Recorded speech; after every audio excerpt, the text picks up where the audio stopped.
Okay, pause and copy. Pause and copy.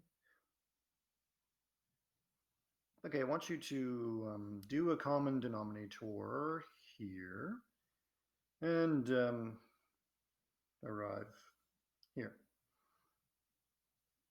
So I had you do that exercise because it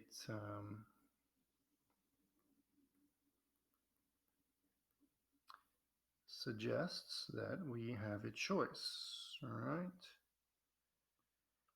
If I've been given an integral like this,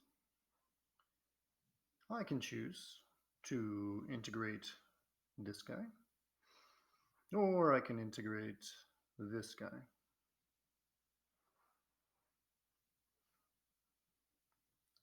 Um, why don't you do another exercise while we're sitting here, while I have your attention. I want you to try substitution. U is equal to x squared plus x minus 2.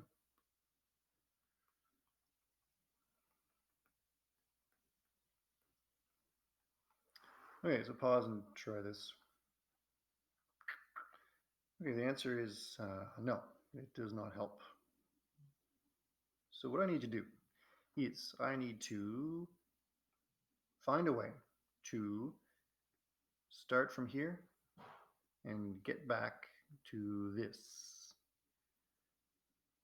in a systematic fashion. Okay, so how can, it's easy to go from here to here, but if I'm only given this guy in the rectangle, how can I recover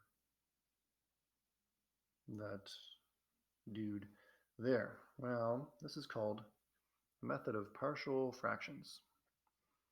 Okay, what you have is you have one fraction, and we're going to have a method for decomposing it into partial fractions. Okay, so what do I do? First thing I do is I say, well, I can factor that denominator.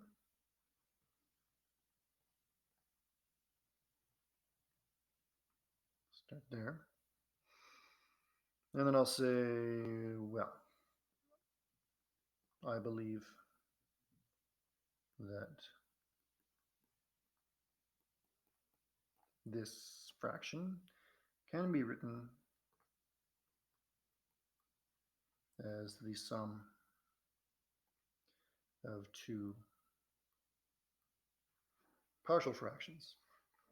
Why do I believe that? Well, it's it's a fact of algebra. We'll say, one could give a proof, but it's not very illuminating. So the idea is that if you have what we call distinct linear factors, these are called linear. That's a linear factor, because that's like a line, right? Ax plus b, ax plus b. So if you have distinct linear factors, then you can decompose like this. Now I just need to go and try to find A and B. So what I'll do is I'll multiply both sides by this denominator. So that's worth repeating. I'm going to multiply both sides by this denominator. Okay, so I'm just going to clear fractions, as we say.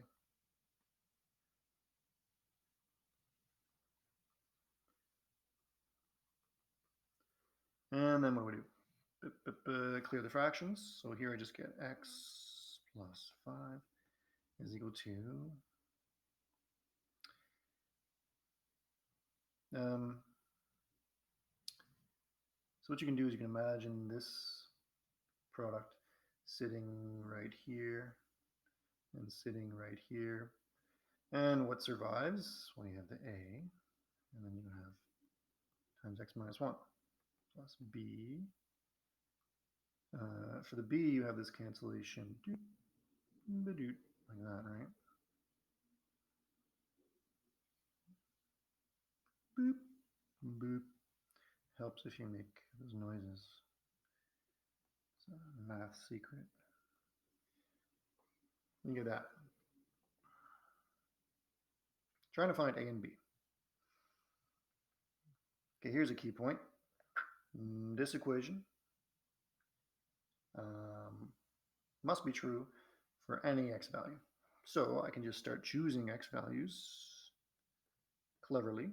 So I'm going to choose x is equal to 1 and plug it in. On the left-hand side, I get 6. On the right-hand side, I get 0 plus 3b. So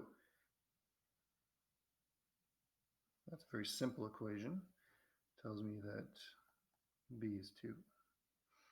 So I made a clever choice of x, and I plugged it into this equation, which must be true for any x.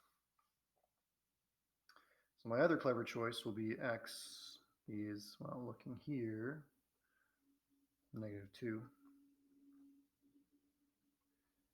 You get 3 is equal to negative 3a plus 0. So a is negative 1.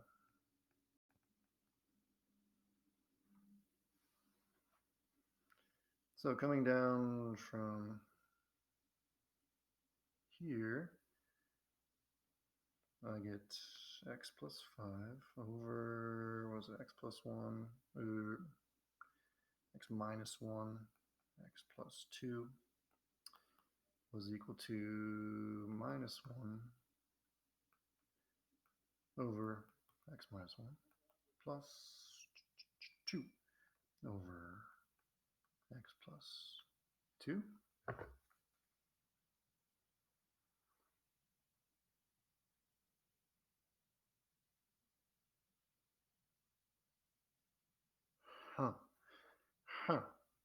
Screwed that up somewhere.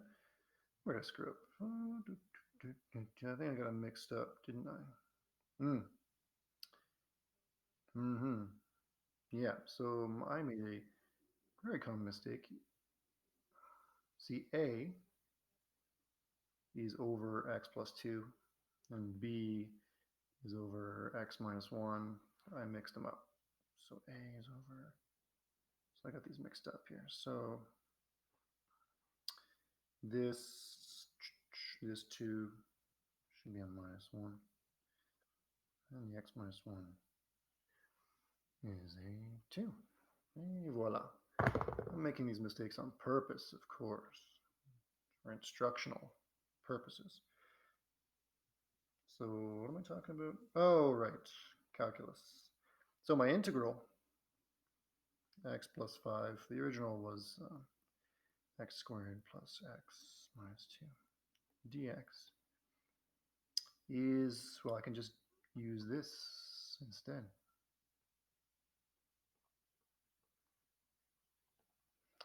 So I do the integral of those two parts separately. Yeah, and these are just simple ln integrals minus ln x plus 2 plus constant. Double check, paste to double check. 2 bap beep bada beep boop boop looks good to me. Next example.